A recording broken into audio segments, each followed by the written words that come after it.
So good morning सगळ्यांना. Yes, thank you very much सगळ्यांनी काल टीचर्स डेबद्दल खूप खूप शुभेच्छा दिल्या आणि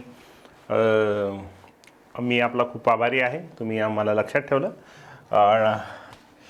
बाकी टीचरसाठी दुसरं काय असतं है ना. बाकी टीचर को क्या चाहिए. सो बहुत ही बढ़िया तरीके से हमने दुसरं काय पाहिजे. दुसरं काय असतं टीचरच्या आयुष्यामध्ये. दोन लोकांनी त्याला ओळखावं फक्त.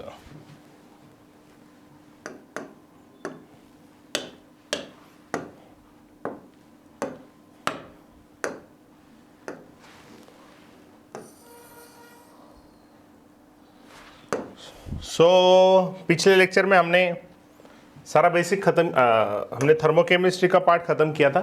ओके,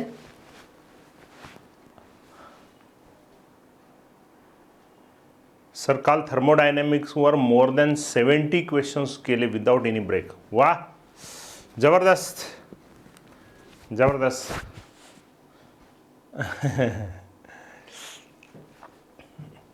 हा खूप प्रश्न सॉल्व करायचे. म्हणजे काय राहतं माहिती आहे का, जास्त कॉन्सेप्ट कळते अजून. जेवढ्याही लोकांना जेवढे अथर्व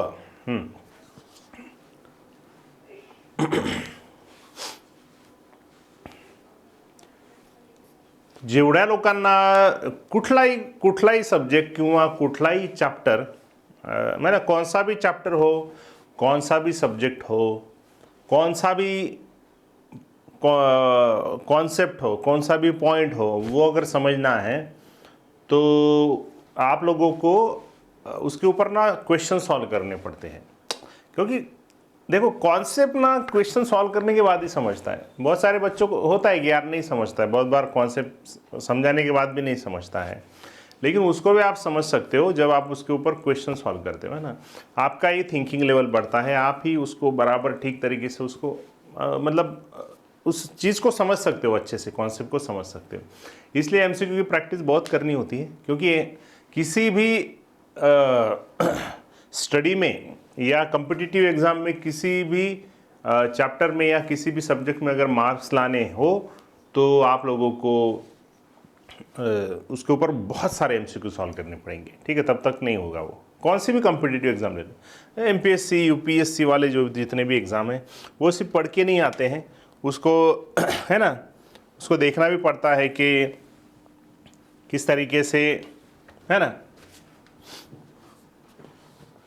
क्वेश्चंस पूछे हैं. ठीक है, चलो. सो नेक्स्ट पॉइंट है हमारा, इसमें स्पॉन्टेनिटी ऐसे करके बोला है ना. तो और थर्मोडायनेमिक्स में ना सबसे ज़्यादा सवाल ना आप लोगों के फर्स्ट लॉ ऑफ थर्मोडायनेमिक्स के फॉर्मूलाज के ऊपर आते हैं. उसमें थियोरेटिकल बेस्ड सवाल पूछते हैं ज़्यादा. उसके बाद थर्मोकेमिस्ट्री के ऊपर ज़्यादा सवाल होते हैं. जितने भी एंथैल्पी हमने सीखे हैं उसके ऊपर सवाल होते हैं. और इसमें अभी लास्ट के कुछ पार्ट बचे हैं. मेरे ख्याल से 1-2-3 दिन में हो जाएंगे हमारे, मुझे ऐसे लगता है.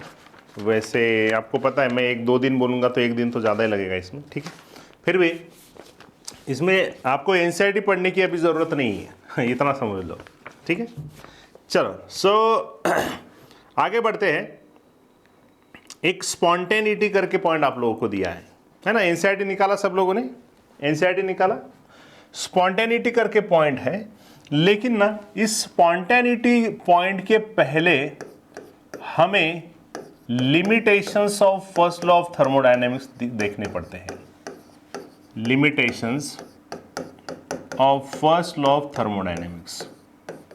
ठीक है, क्योंकि जब तक फर्स्ट लॉ के लिमिटेशन नहीं देख सकते तब तक हम सेकंड लॉ के ऊपर नहीं जा सकते. इसलिए हमें सबसे पहले तो लिमिटेशंस देखने पड़ते हैं फर्स्ट लॉ ऑफ थर्मोडायनेमिक्स के. तो फर्स्ट लॉ जो थर्मोडायनेमिक्स का था वो क्या बोलता था रे. फर्स्ट लॉ ऑफ थर्मोडायनेमिक्स क्या था तो आप लोगों को पता है. वो था आप लोगों का delta U is equal to Q plus W, है ना. मतलब वो बोलता था कि आप ना इंटरनल एनर्जी को एग्जैक्टली कैलकुलेट नहीं कर सकते, है ना. आप इंटरनल एनर्जी को एग्जैक्टली कैलकुलेट नहीं कर सकते, हम उसमें सिर्फ चेंज को कैलकुलेट कर सकते हैं, क्योंकि ये एक स्टेट फंक्शन है जो इनिशियल और फाइनल स्टेट के ऊपर डिपेंड होता है, और it depends on heat and work, बराबर है, it depends on heat and work, यही तो फॉर्मूला बोलता है, हीट एंड वर्क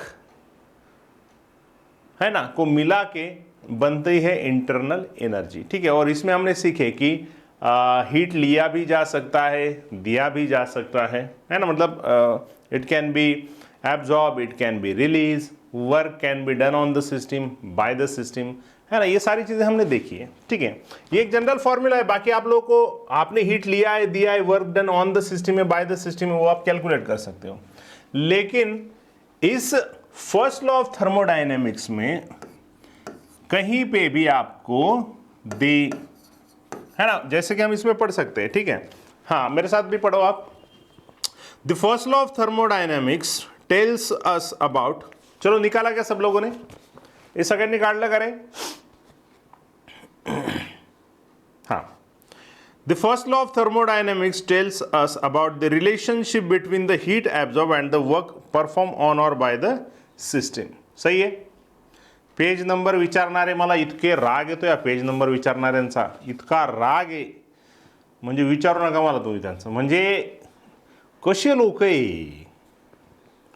आता आपण कुठं आलो होतो ते सारंगनी सांगितलं बघा बघा, 181 नंबरचं पेज, 181 नंबर. तुम्हाला माहित, म्हणजे जे पेज नंबर विचारतात ना, म्हणजे त्यांनी लेक्चर केलेलं नाही.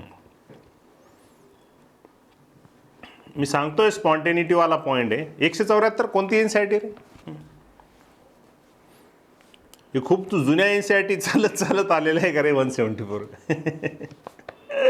भावाची भावाला, भावाची भावाला अशी. म्हणजे त्याच्यामुळे है ना, वो होता है ना, इसने इसकी यूज़ की, उसने बाद में उसकी यूज़ की, है ना, ऐसे होता है, उसमें होता है. वैसे चेंज नहीं होता है एनसीईआरटी, लेकिन हाँ चलो ठीक है. 174 नंबर का पेज होगा या 181. So the first law of thermodynamics tells us about the relationship between the heat absorbed and the work performed on or by a system. ठीक है. It puts no restrictions on the direction of heat flow. However, the flow of heat is unidirectional from higher temperature to lower temperature. In fact, all naturally occurring processes, whether chemical or physical, will tend to proceed spontaneously in one direction only. For example, a gas expanding to fill the available volume, burning carbon in dioxygen giving carbon dioxide. यानी इसका मतलब क्या है? यानी इसका मतलब है कि आप लोगों को, है ना, इसमें एक्चुअली इसमें उन्होंने बाकी के लिमिटेशन नहीं दिए हैं. इस पॉइंट के ऊपर आते हैं हम. इसमें सबसे पहले ध्यान में रखना, first law of thermodynamics does not deal with feasibility of process, chemical और फिजिकल प्रोसेस, है ना. मतलब वो हमें बोलता नहीं कि फिजिबिलिटी है उस प्रोसेस की, वो होगी कि नहीं होगी. उसके बाद वही फिर से लिमिटेशन है, it does not deal with the efficiency of process. उसने हमें इफिशियंसी कितनी है उस प्रोसेस की, इसके बारे में भी कुछ भी नहीं सिखाया. ठीक है, और हमें इफिशियंसी के बारे में नहीं सिखाया था प्रोसेस के, इसीलिए कैरनॉट इंजन की स्टडी की गई.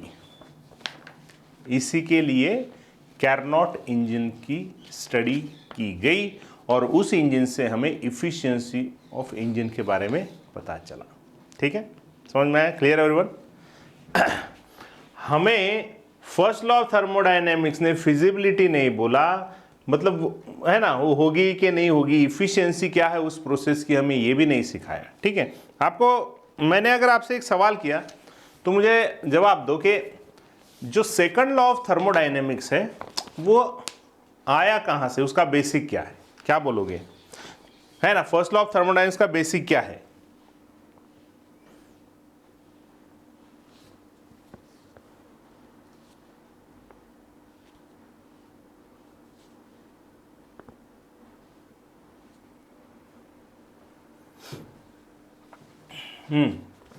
माहिती आहे का कुणाला? सेकंड लॉ ऑफ थर्मोडायनेमिक्सचं बेसिक काय आहे, म्हणजे तो कशानंतर आला लक्षात ठेवा.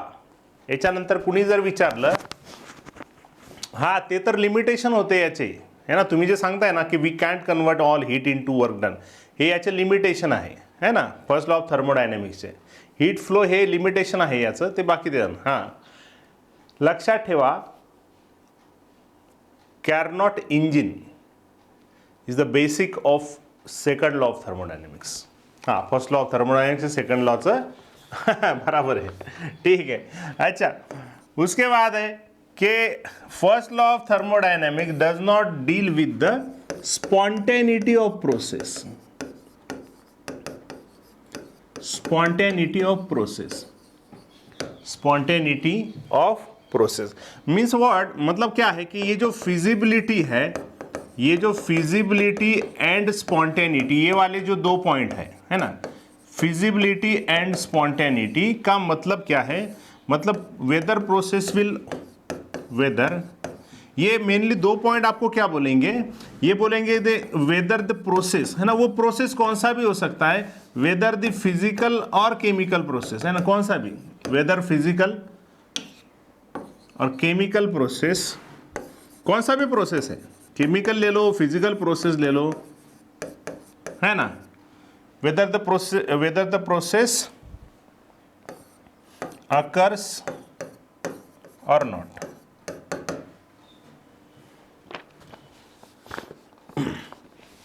मतलब फिजिकल प्रोसेस बोलेगा, केमिकल प्रोसेस वो होगा कि नहीं होगा, इन सारे यहां पे हमें जवाब नहीं मिले, ठीक है. अच्छा, it basically more deal with है ना, first law of thermodynamics deals with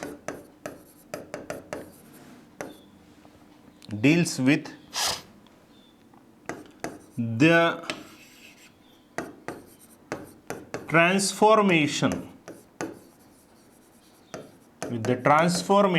of one form of energy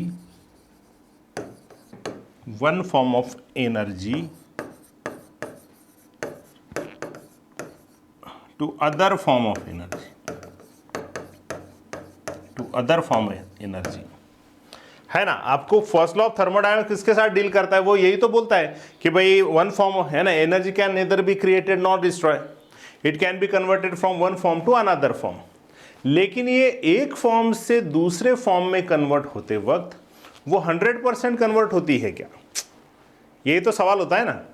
कि मान लो एनर्जी है ना एक फॉर्म में थी और अभी वो दूसरे फॉर्म में कन्वर्ट हुई, लेकिन वो 100% कन्वर्ट हुई कि नहीं हुई, या होता कैसे, इसके बारे में हमने फर्स्ट लॉ ऑफ थर्मोडायनेमिक्स में नहीं सीखा था, ठीक है. तो basically deals with the transformation of one form of energy to other form of energy, ठीक है. लिखो लिखो,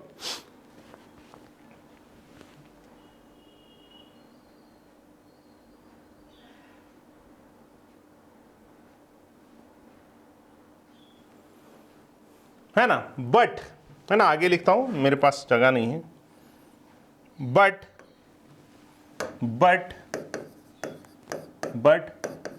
we know heat cannot be converted completely into work without any change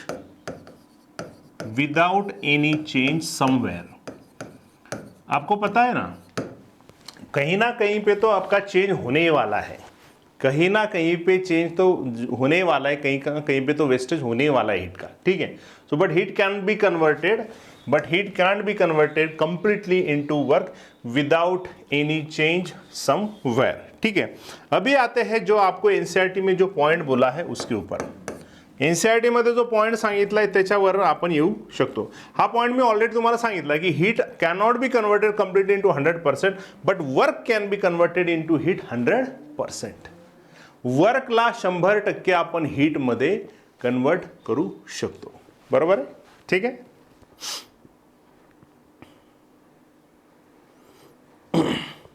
कळालं.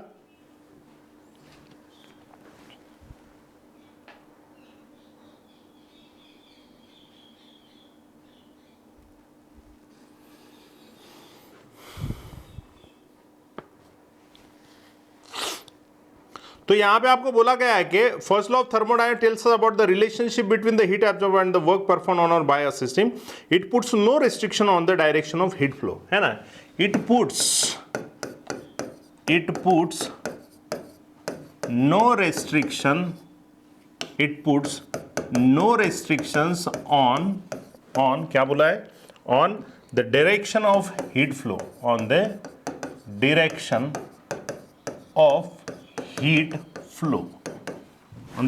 of heat flow. इसका मतलब क्या है, हमें पता है कि जनरली उन्होंने बोला है कि नेचुरली मतलब इट डज नॉट डील, है ना, इट डज नॉट एक्सप्लेन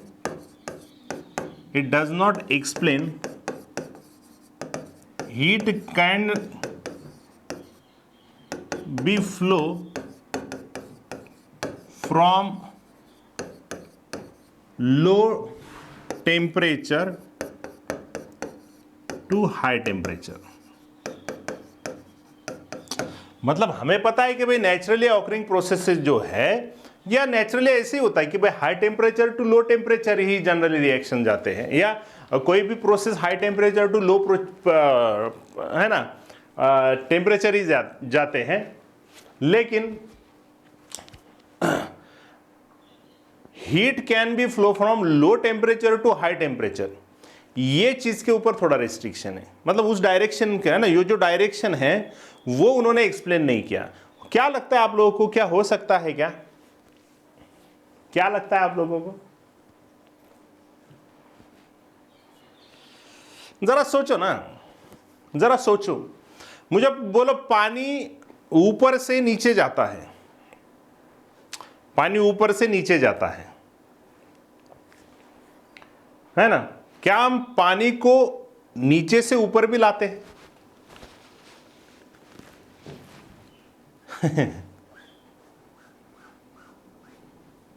ला सकते हैं ना. हाँ, मोटर से ला सकते हैं, मोटर से ला सकते हैं ना ऊपर उसको. अरे मोटर से उसको ला सकते हैं ना. हाँ, ला सकते हैं उसको. यानी कहीं ना कहीं पे मैं other source of energy use करके उस पानी को फिर से ऊपर लेके आ सकता हूं, ला सकता हूं. लेकिन उसके लिए तो वर्क करना पड़ेगा ना बहुत. अरे उसके लिए तो वर्क करना पड़ेगा ऑलरेडी वहां पे, बराबर है. तो फॉर एग्जांपल मैं मोटर लगाता हूं, इसका मतलब मैं इलेक्ट्रिकल वर्क डन करता हूं, तो तब मैं उस डायरेक्शन का फ्लो भी चेंज करता हूं, तो पॉसिबल ही हो सकता है, मुझे बोलो, हो सकता है वहां पे कि ऐसे सिस्टम के ऊपर वर्क किया जा सकता है. So it puts no restriction on the direction of heat flow. बाकी हमें पता है कि नेचुरली ऑकरिंग जो प्रोसेसेस होते हैं वो generally high temperature to low temperature ही होते हैं. और all naturally occurring process whether chemical और physical will tend to proceed spontaneously in one direction only. For example, a gas expanding to fill the available volume, burning carbon in dioxygen giving carbon dioxide. So जितने भी gas की filling है ना, हाँ आपल्याला extra work आणि energy तिथे खर्च करावी लागणार, बाकी काही नाही. पण होऊ शकतं तसं, बरं का, होऊ शकतं. ठीक है. अबे for example gas expanding to fill the available हो. आपको पता है कि भाई गैस हम जिस कंटेनर में डालते हैं वो पूरा वॉल्यूम ऑक्यूपाई कर देता है. कार्बन और ऑक्सीजन मिला दिए तो कार्बन डाइऑक्साइड बनाएंगे. This is the spontaneous process. Carbon dioxide बनने वाला है फाइनल कंबस्टिबल प्रोडक्ट. ठीक है, इस तरीके से. But heat will not flow from colder body to warmer body on its own, है ना. But heat will not flow from colder body to warmer body on its own. The gas in a container will not spontaneously contract into one corner, or carbon dioxide will not form carbon and dioxygen spontaneously. मतलब ऊपर जितने भी process बताए गए कि भाई body खुद ही के खुद, मतलब लो टेम्परेचर से हाई टेम्परेचर के ऊपर तो कभी फ्लो होता नहीं है इसका, बराबर है. उसके बाद हमने गैस को कंटेनर में भर दिया, तो ऐसे नहीं है कि वो कई जगह एक कॉर्नर पे चला जाएगा और वहां पे जाके जमा हो जाएगा, ऐसे भी नहीं. वो पूरा का पूरा वॉल्यूम ऑक्यूपाई करता है. कार्बन प्लस ऑक्सीजन से कार्बन डाइऑक्साइड स्पॉन्टेनियसली बनता है, फिर से कार्बन डाइऑक्साइड से कार्बन प्लस ऑक्सीजन नहीं बनता है, स्पॉन्टेनियसली नहीं होगा ना. उसको हमें ब्रेक करना पड़ेगा, उसको हीट देनी पड़ेगी, तब कार्बन डाइऑक्साइड जाके ब्रेक होगा कार्बन और ऑक्सीजन में. जब तक हम गैस को कंप्रेस नहीं करेंगे किसी एक जगह पे, वो तब तक होगा नहीं. यानी हमें एक्स्ट्रा वर्क करना पड़ेगा, तब जाके वो प्रोसेस वो रिवर्स हो सकता है.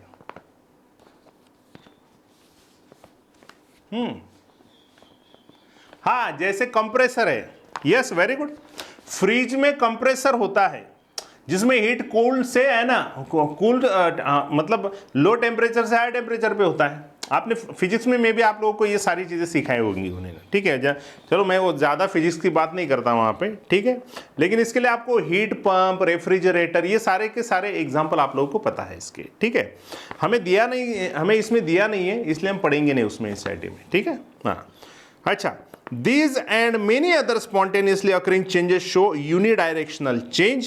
We may ask, what is the driving force of spontaneously occurring changes? What determines the direction of spontaneous change?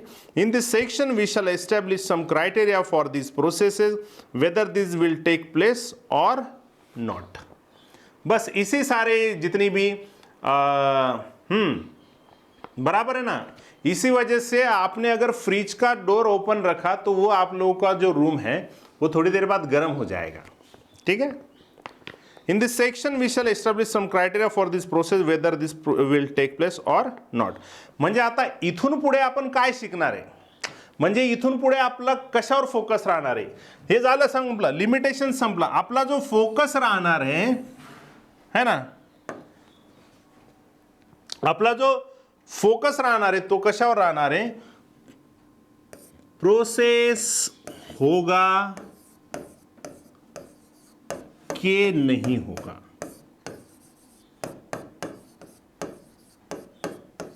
Process होगा कि नहीं होगा।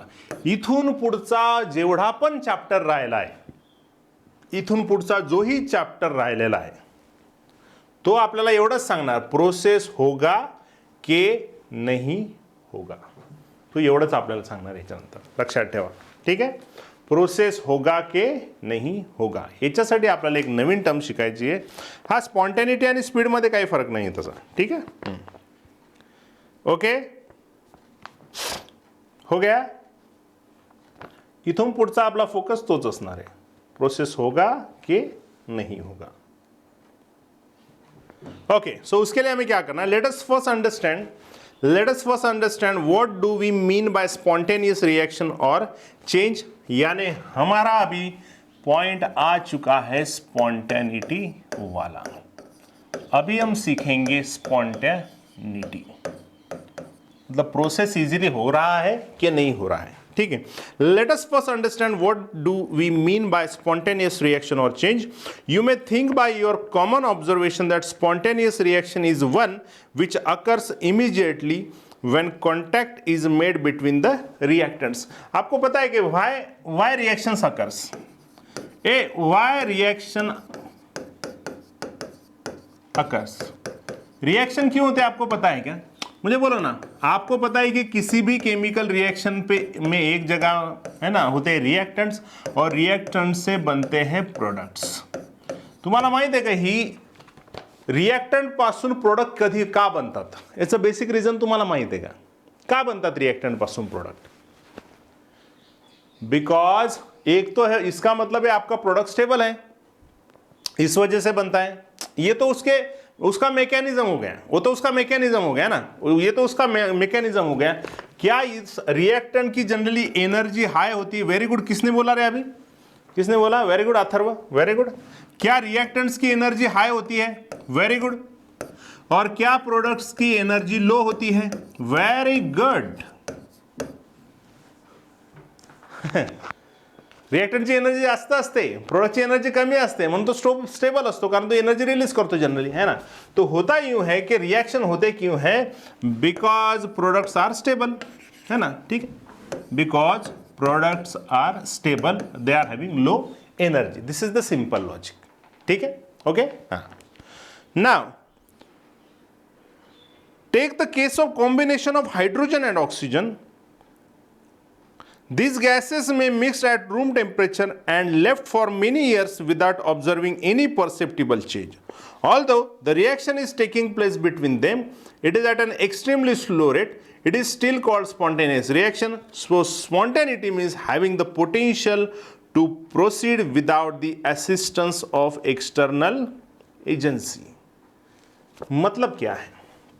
मैं प्योरली एनसीईआरटी के बेस जा रहा हूँ। अभी मैंने और कुछ चीज़ें मैं आपको सिखाऊंगा इसमें, और चलिए आपको पता है एक्स्ट्रा चीज़ें भी मैं सिखाऊंगा, लेकिन पहले एनसीईआरटी के बेसिक को समझते हैं कि वो क्या बोलना चाहते हैं। कि वो बोलते हैं कि भाई कौन सा भी रिएक्शन जो होता है ना, उसमें रिएक्टेंट से प्रोडक्ट में कन्वर्जन होता है, ऑब्वियसली प्रोडक्ट स्टेबल है, लो एनर्जी है, इसलिए वो रिएक्शन होता है, इसी वजह से होता है ना, ये रिएक्टेंट्स में एनर्जी ज़्यादा होती है।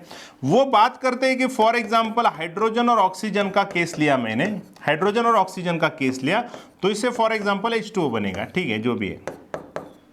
अच्छा, आपको पता है क्या, ये वाला प्रोसेस बहुत फास्ट नहीं है, ये है ना, ये रूम टेम्परेचर की बात कर रहा हूं मैं, क्या बात कर रहा हूं, या वो जो बात करे वो रूम टेम्परेचर की बात कर रहा हूं। रूम टेम्परेचर पे मुझे बोलिए, हाइड्रोजन में ठीक है सिंगल बॉन्ड है, लेकिन ऑक्सीजन में तो डबल बॉन्ड है, तो रूम टेम्परेचर पे तो ये रिएक्शन फास्ट होगा ही नहीं। ये होगा, इसको है ना, वो बोल रहे हैं कि बहुत साल लगेंगे और लगते हैं, है ना, इसको करना है तो आपको हीट देना ही पड़ता है, टेम्परेचर देना ही पड़ता है, तब तक होता नहीं है। लेकिन हम बात कर रहे हैं रूम टेम्परेचर की। अगर मैंने इस रिएक्शन को रूम टेम्परेचर पे किया तो ये रिएक्शन स्लोली होगा, बहुत दिन लगेंगे इसको, बहुत महीने लगेंगे, साल लगेंगे, उसको हमने वैसे रख दिया, एक ना एक दिन तो वाटर बनेगा, लेकिन बन ही रहा है ना। अगर बनता नहीं तो वो अलग बात थी, वो बनता नहीं तो अलग बात थी, लेकिन वो बहुत टाइम ले रहा है, लेकिन हो रहा है ना, असं नाही ना, ते होतच नाही, होते, ठीक, उशिरा होऊ द्या, त्याला खूप वर्ष लागू द्या, पण ती होते, म्हणजे तो एक स्पॉन्टेनियस चेंज झाला, म्हणजे होणारच आहे, म्हणजे A to B जानारच है, रिएक्टेंट से प्रोडक्ट वो जाने ही वाला है। हाँ ठीक है, भला है उसको बहुत टाइम लग रहा है, यानी इसका मतलब क्या हुआ स्पॉन्टेनिटी का, हमने वहां पे कुछ एक्सटर्नल एजेंसी लगाई क्या, नहीं लगाई। हमने क्या वहां पे एक्स्ट्रा टेम्परेचर नहीं दिया, हमने जैसे टेम्परेचर वैसे लगा दिया, बस हमने हाइड्रोजन और ऑक्सीजन को मिक्स कर दिया है, इतना काम तो करना पड़ेगा। हाइड्रोजन लेके आए, ऑक्सीजन लेके आए, दोनों को मिक्स कर दिया, अभी वो रिएक्शन होते रहेगा, उसका वो अपने आप होते ही रहेगा। हाइड्रोजन ऑक्सीजन एक दूसरे के कांटेक्ट में आ गए, ऑब्वियसली एक दूसरे के कांटेक्ट में आ जाएंगे, ऑब्वियसली वो एक दूसरे के साथ रिएक्ट होना चाहेंगे। और रूम टेम्परेचर का ही मतलब कुछ ना कुछ तो टेम्परेचर होता ही है। रूम टेम्परेचर म्हणजे काहीतरी टेम्परेचर असतंच ना, असं काही नाही झिरो टेम्परेचर असतं। हा, फक्त दोघांना आपण एकमेकांच्या कॉन्टैक्ट आनायचं, दोनों को एक दूसरे के कॉन्टैक्ट में लाना है, तब तक वो रिएक्शन तो स्टार्ट होने वाला नहीं, ठीक है ना। यहां से इसका मतलब है ये बहुत सालों के बाद होगा, लेकिन होगा, जरूर होगा, उसका ही होगा, हमने कुछ एक्सटर्नल एजेंसी का यूज ही नहीं किया। इसलिए यहां से स्पॉन्टेनिटी का एक मतलब निकल के आता है जो आपको एनसीईआरटी में दिया है। तो स्पॉन्टेनिटी का एक मतलब क्या है, तो स्पॉन्टेनिटी का एक मतलब है having the potential to proceed without the assistance of external agency, है ना, having the potential to proceed without any assistance, है ना, असिस्टंट नाही घेते तो कोणीच, म्हणजे त्याला गरज नाहीये त्याला सध्या, विदाउट एनी असिस्टन्स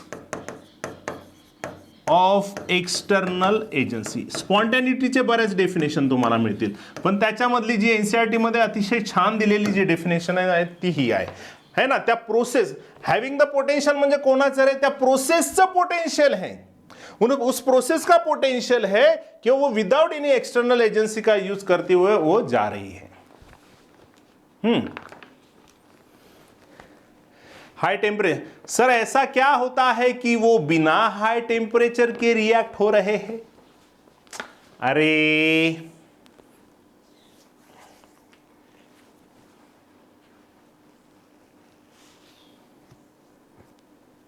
भांड्याला भांड लागतच, भांड्याला भांड लागलं की आवाज होतोच। म्हणजे काय, अरे बाबा साधी गोष्ट आहे ना यार, तू मान लो यार कि तू दो लोग बैठे हैं, दो लोग दूर दूर बैठे हैं, तो उनसे बातचीत नहीं होगी। दो लोग अगर एक दूसरे के पास आ गए, किसी की राह देख रहे, तो एक दूसरे सबके साथ बात करने ही वाले हैं ना। यानी दो रिएक्टेंट जब अलग अलग है तब तो रिएक्ट नहीं होने वाले, लेकिन जब तू दो रिएक्टेंट को एक साथ लेके आएगा, एक दूसरे के कांटेक्ट में लाएगा, तो रिएक्ट होना चाहेंगे ना, क्योंकि और उसके खुद के अंदर की एनर्जी ना भाई, उसके खुद के अंदर की एनर्जी है।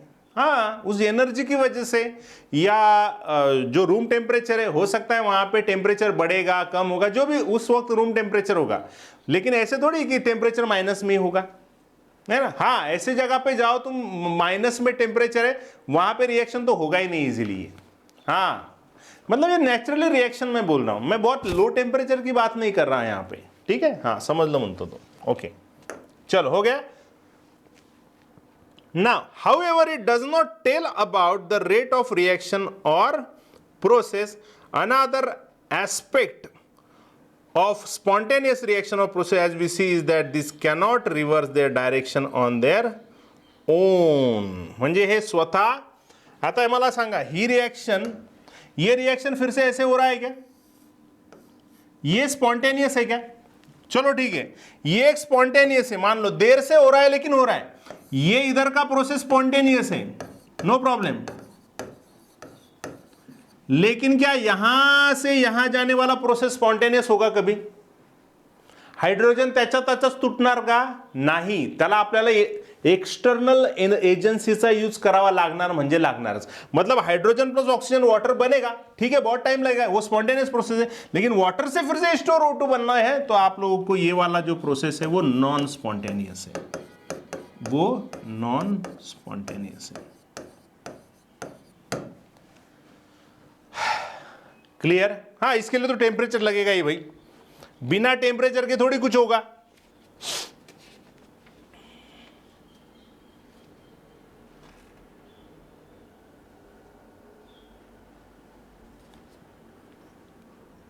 ओके,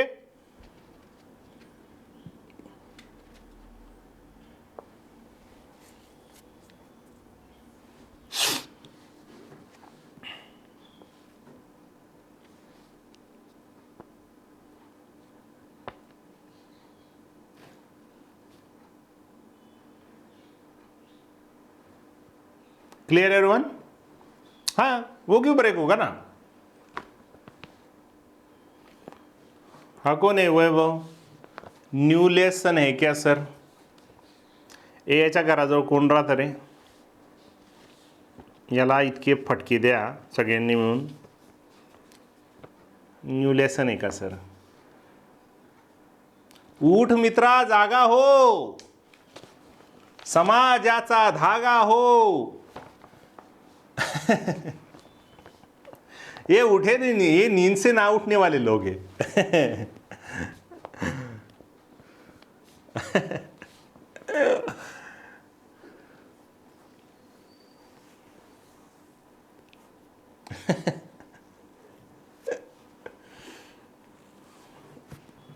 चलो ठीक है। हाँ, so a spontaneous process is an irreversible process and may only be reversed by some external agency। तो यहां से आप लोगों का spontaneous process का definition निकल के आता है। What is the meaning of spontaneous process? So spontaneous process का मतलब होता है it is an irreversible process,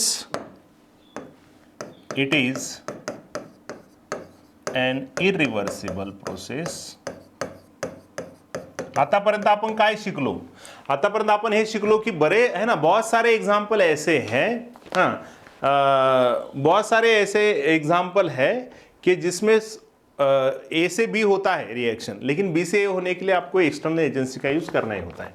सो ऐसे प्रोसेस जो है उसको हम स्पॉन्टेनियस प्रोसेस बोलते हैं। जैसे अभी तक हमने जितने भी एग्जांपल देखे, high temperature to low temperature, है ना, जो गैस वॉल्यूम ऑक्यूपाई कर रहा है, कार्बन प्लस ऑक्सीजन से कार्बन डाइऑक्साइड, जैसे H2 प्लस O2 से वाटर बन रहा है ना। सो ऐसे बहुत सारे है ना, there are millions of reactions. So it is an irreversible process which can be reversed,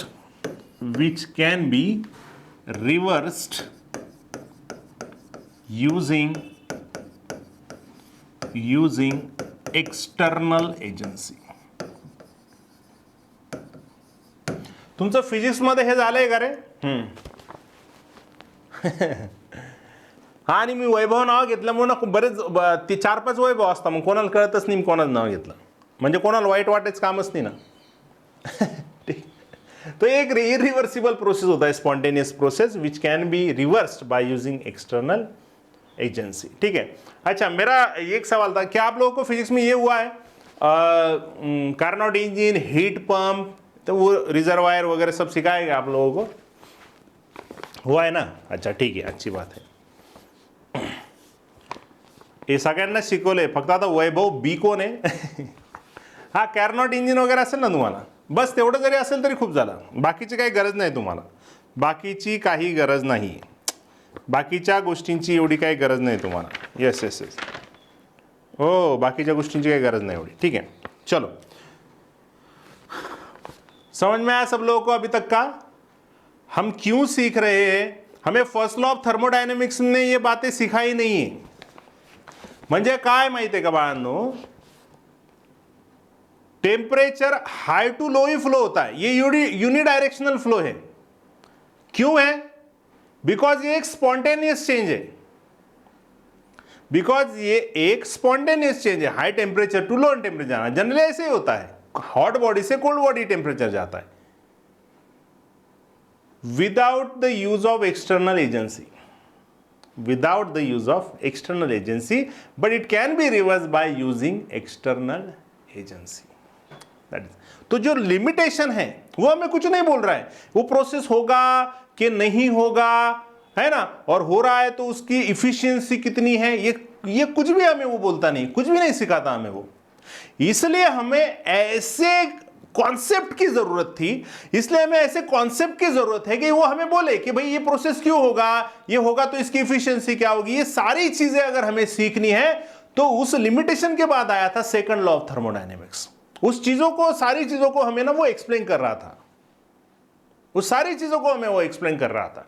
लेकिन वो धीरे धीरे कैसे सीखेंगे हम, वो हमें केमिकल रिएक्शन में कैसे यूज करना है, कैसे सेकंड लॉ ऑफ थर्मोडायनेमिक्स के बहुत सारे पोस्टुलेट्स है वो सामने आए, वो सारी चीजें हम धीरे धीरे सीखेंगे. ठीक है, आपने मे बी फिजिक्स में सीधे सीखा होगा सेकंड लॉ ऑफ थर्मोडायनेमिक्स, लेकिन इसका बेसिक आपको समझ में आया ना कि लिमिटेशंस की वजह से हमें इसके ऊपर काम करना पड़ा. ओके, हाँ यस, हा बरोबर आहे, छान एक्झाम्पल सांगितलं याने. गरम पाणीला तुम्ही फ्रीज मध्ये ठेवा, पाणी थंड होईल. गरम पाण्याला तुम्ही फ्रीज मध्ये ठेवा, ऑब्वियसली थोड्या वेळानंतर ते पाणी थंड होणारच आहे ना. मग ते कसं झालं?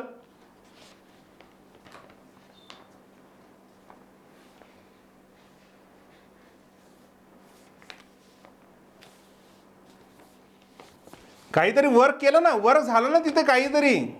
अरे तिथे आपण काहीतरी वर्क यूज केलं ना, एक्सटर्नल एजन्सी वापरली ना आपण तिथे काहीतरी. कळालं का नाही तुम्हाला?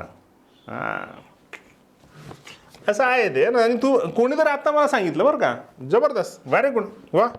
सो हमें अभी सीखना है कि प्रोसेस को स्पॉन्टेनिटी, यानी हमें प्रोसेस होगा कि नहीं, स्पॉन्टेनिटी के लिए हमें 3 चीजें सीखनी है अभी तक. मतलब वो प्रोसेस स्पॉन्टेनियस है कि नहीं है, ये सीखने के लिए हमें क्या क्या सीखना पड़ेगा. इसके लिए हमें 3 चीजें सीखनी पड़ेगी. इसके लिए हमें सीखना पड़ेगा कि भाई एंथैल्पी, एक एंथैल्पी से हम बोल सकते हैं क्या.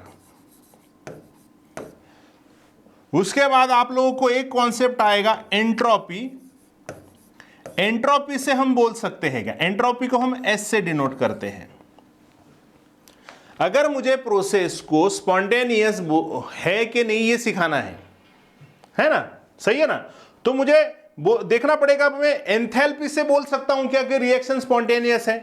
मैं एंट्रोपी एक है ना, एंट्रोपी एक आपको पता होगा, एंट्रोपी का मतलब रैंडमनेस होता है, डिसऑर्डरनेस होता है ना. उससे हम बता सकते हैं क्या कि रिएक्शन स्पॉन्टेनियस है.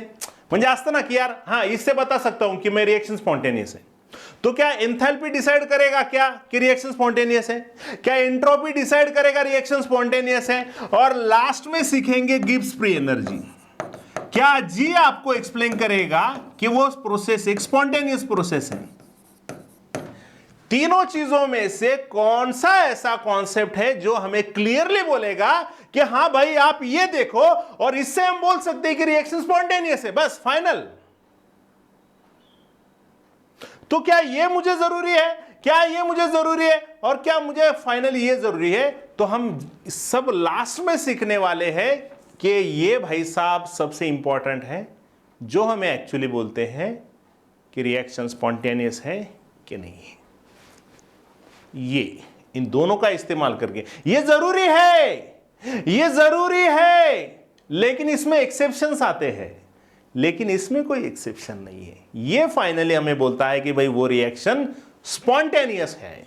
दिस इज जी, मैंने आपको एक्चुअली मैंने पहले राज मैंने ऑलरेडी आपको बता दिया है फाइनली कि हम इसमें सीखेंगे। फाइनल कौन बताएगा? तो फाइनली हमें गिब्स फ्री एनर्जी बोलेगी कि भाई रिएक्शन स्पॉन्टेनियस है की नाही आहे। आपण एन्थॅल्पी पाहून पण घेऊ शकतो, एंट्रॉपी पाहून पण घेऊ शकतो, पण त्याच्यामध्ये लिमिटेशन्स येतात काही, है ना, ते आपण शिकूयात त्याच्यामध्ये, फाइनली आपल्याला सांगणार त्याच्यामध्ये, ठीक है। चलो तो आगे बढ़ते हैं। लिख लिया आप लोगों ने? लिख लिया? अरे लिख लिया क्या? तो सबसे पहला पॉइंट है आप लोगों को, is decrease in enthalpy a criteria for spontaneity. सबसे पहला क्राइटेरिया हम सीखेंगे एंथैल्पी। हम सीखेंगे कि भाई एंथैल्पी से हम बोल सकते हैं क्या कि रिएक्शन स्पॉन्टेनियस है या नहीं है। हाँ, यस, ये तुम्हाला फिजिक्स मध्ये हा फॉर्म्युला झाला करे?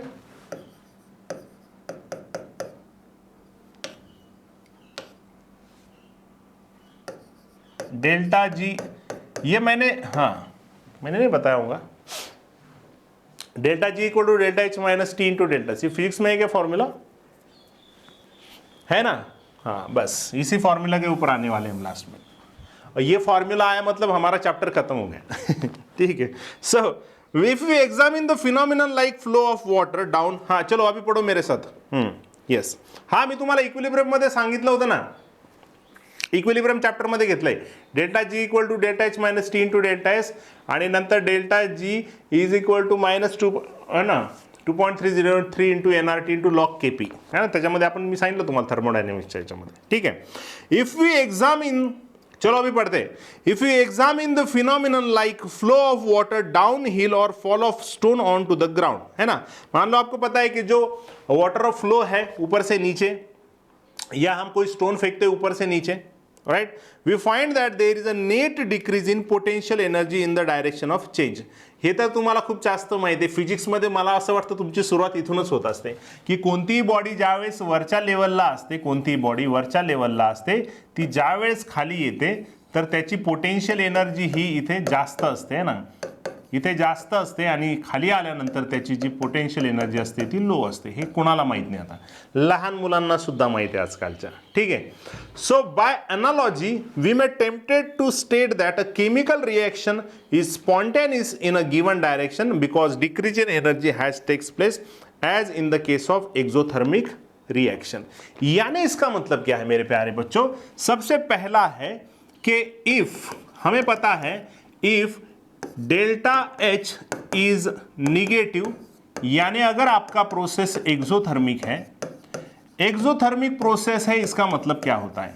एक्सोथर्मिक प्रोसेस का मतलब क्या है कि सिस्टम की एनर्जी कम होती है कि बढ़ती है? ऑब्वियसली प्रोडक्ट बनेगा, फॉर एग्जांपल रिएक्टेंट से प्रोडक्ट बन रहा है तो प्रोडक्ट इज स्टेबल। मैंने अभी बोला था प्रोडक्ट स्टेबल क्यों है? बिकॉज उसकी एनर्जी क्या है? उसकी एनर्जी कम है। और ये क्यों हुआ? ये हुआ बिकॉज प्रोसेस इज एक्सोथर्मिक, क्योंकि प्रोसेस एक एक्सोथर्मिक है। इसका मतलब है कि एंथैल्पी चेंज एक क्राइटेरिया हो सकता है हमें वो रिएक्शन स्पॉन्टेनियस है ये कहने के लिए, ऐसे वो बोल रहे हैं। सिंपल सी बात है ना, जैसे आप लोगों को उन्होंने बहुत सारे रिएक्शंस दिए हैं, ठीक है। हाफ, है ना, इसमें जो भी रिएक्शन दिए वो लिख लेते हैं हम, हाफ N2, ताकि आपको फिर से एनसीईआरटी पढ़ने की जरूरत ना रहे, इसलिए half N2 plus 3/2H2 gives NH3, equal to भी लिखते हैं बहुत बार उसको। सो इसका जो एंथैल्पी का चेंज है वो निगेटिव है, वो कितना है वो ध्यान में रखने की जरूरत नहीं है। जैसे आपको सिखाया गया है कि half H2 plus half Cl2 से HCl बनता है, और इसका भी एंथैल्पी का चेंज जो है आप लोगों का वो निगेटिव है, यानी ये एक एक्सोथर्मिक प्रोसेस है, ठीक है। उसके बाद आपको जो भी H2 प्लस हाफ O2 से सिखाया गया है वाटर बनता है, ये वाला भी जो प्रोसेस है, ये वाला भी प्रोसेस, इसका भी एंथैल्पी चेंज क्या है? निगेटिव है।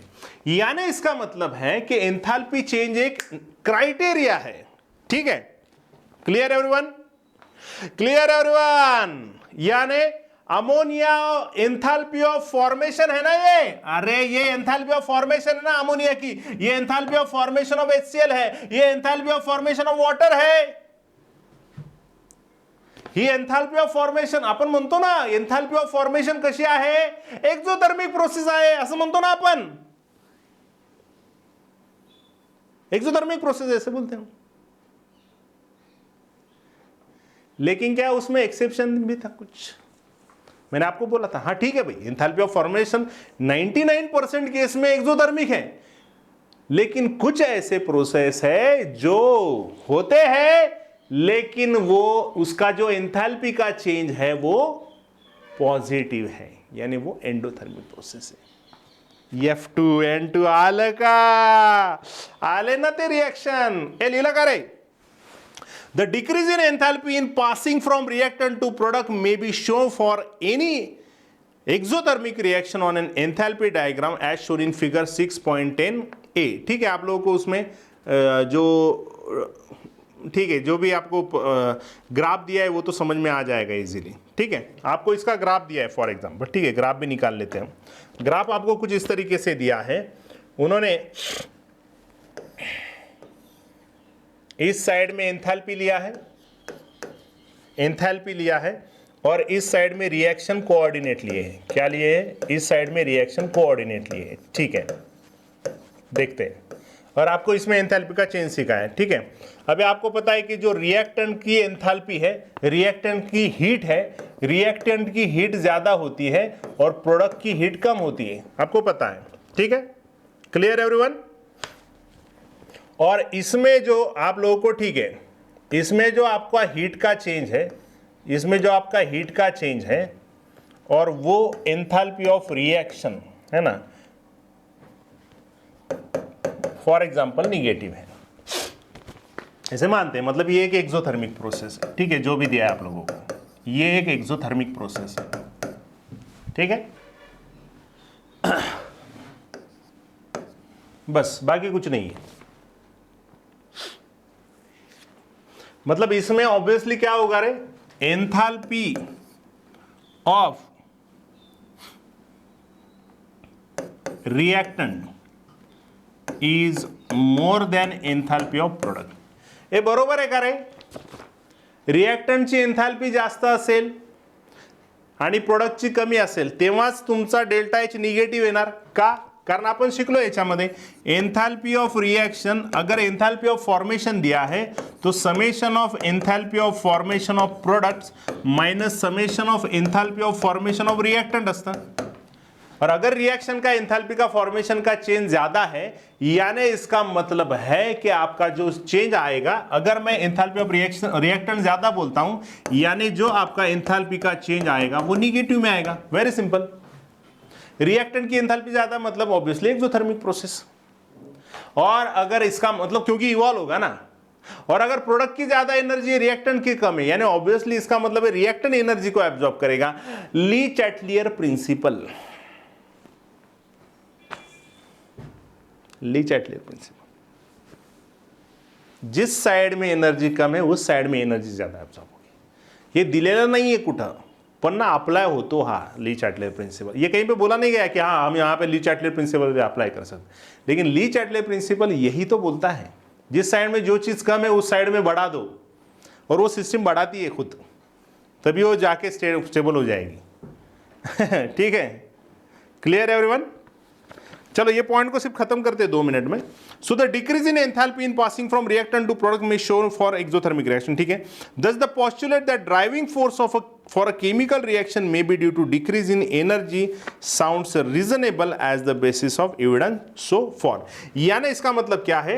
इसका मतलब यह है कि एंथैल्पी एक क्राइटेरिया हो सकता है, रिएक्शन स्पॉन्टेनियस है इसके लिए।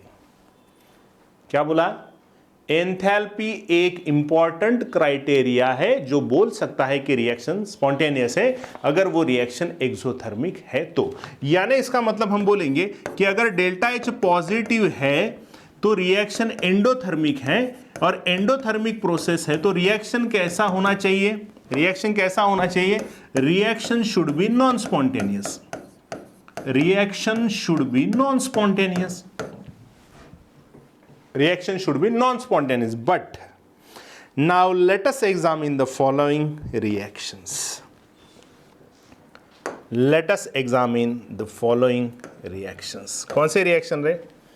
Half N2 plus O2 gas, इससे बना NO2, ठीक है, और इस रिएक्शन का एंथैल्पी का चेंज है प्लस, ठीक है, पॉजिटिव। उसी तरीके से carbon graphite solid plus 2 sulphur liquid gives carbon disulfide liquid. Here also enthalpy of reaction is positive. मग मला सांगा, इथे सुद्धा आपण रिएक्टंट टू प्रोडक्ट आहेच ना, इथे सुद्धा रिएक्टंट टू प्रोडक्ट आहेच, रिएक्टंट टू प्रोडक्ट आहेच ना इथे पण. मग ही इथे सुद्धा एन्थाल्पीचा चेंज कसा पाहिजे होता? निगेटिव्ह पाहिजे होता. पण इथे एन्थाल्पीचा चेंज पॉझिटिव्ह आहे ना, आलं लक्षामध्ये. So this reactions though endothermic are spontaneous, this reactions are spontaneous. ह्या प्रोसेसेस सुद्धा किंवा ह्या दोन रिएक्शन लिहून दिल्यात ना, त्या सुद्धा स्पॉन्टेनियस आहेत बाळांनो. The increase in enthalpy may be represent on an enthalpy diagram is as shown. ठीक है, इसमें अलग बात है, इसमें ग्राफ उल्टा आएगा, है ना, इसमें ग्राफ उल्टा आएगा एच और रिएक्शन कोऑर्डिनेट का, बराबर है. मतलब यहाँ पे एंथैल्पी ऑफ प्रोडक्ट ज्यादा होगी और एंथैल्पी ऑफ रिएक्टेंट यहाँ पे कम होगी. तो यहाँ पे जो चेंज आएगा यहाँ पे, यानी यहाँ पे enthalpy of product is greater than enthalpy of reactant, यानी जो आपका डेल्टा एच आर आएगा जो कि होता है प्रोडक्ट माइनस रिएक्टेंट, वो आपका यहाँ पे आएगा पॉजिटिव, यहाँ पे आएगा positive. Therefore, it becomes obvious that while decrease in enthalpy may be a contributory factor for spontaneity, but it is not true for all cases. अब ये पॉजिटिव क्यों आए हैं? इसके पीछे एक्सपेरिमेंटल बातें हैं पूरी, इसके पीछे एक्सपेरिमेंटल बातें हैं. म्हणजे काय, जरी ह्या रिएक्शनची एन्थॅल्पीचा चेंज पॉझिटिव्ह येतोय पण तरी ह्या रिएक्शन स्पॉन्टेनियस आहे. म्हणजे याचा अर्थ असा झाला, इसका मतलब ये हुआ कि एंथैल्पी का चेंज निगेटिव है तो स्पॉन्टेनियस होता है. लेकिन ये दो रिएक्शन ऐसे दिए गए आप लोगों को एनसीईआरटी में कि ये रिएक्शन में एंथैल्पी ऑफ रिएक्शन पॉजिटिव, यानी ये प्रोसेस एंडोथर्मिक होने के बाद भी ये दो रिएक्शन स्पॉन्टेनियस है. समझ में आया? जरी या दोन रिएक्शनला तुम्हाला एंथैल्पी पॉझिटिव्ह दिसते आहे तरी सुद्धा हे स्पॉन्टेनियस आहे. याचा अर्थ आहे की enthalpy is a necessary criteria, it is contributory criteria, but it is not correct always. म्हणजे आपण एन्थॅल्पी वरून 100% हे सांगू शकत नाही की ती रिएक्शन स्पॉन्टेनियस आहे म्हणून. कारण काही रिएक्शन मध्ये जरी ती एंडोथर्मिक असली तरी सुद्धा ती स्पॉन्टेनियसली होते.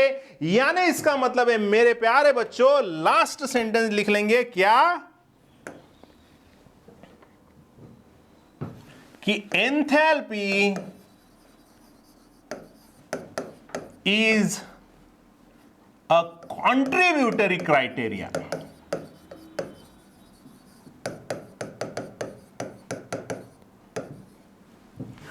for spontaneity या for spontaneous process, but not true in all cases. कळालं का सगळ्यांना? कळालं का सगळ्यांना? आणि म्हणून दुसऱ्या कॉन्सेप्टचा जन्म झाला, एंट्रॉपी. Entropy, entropy.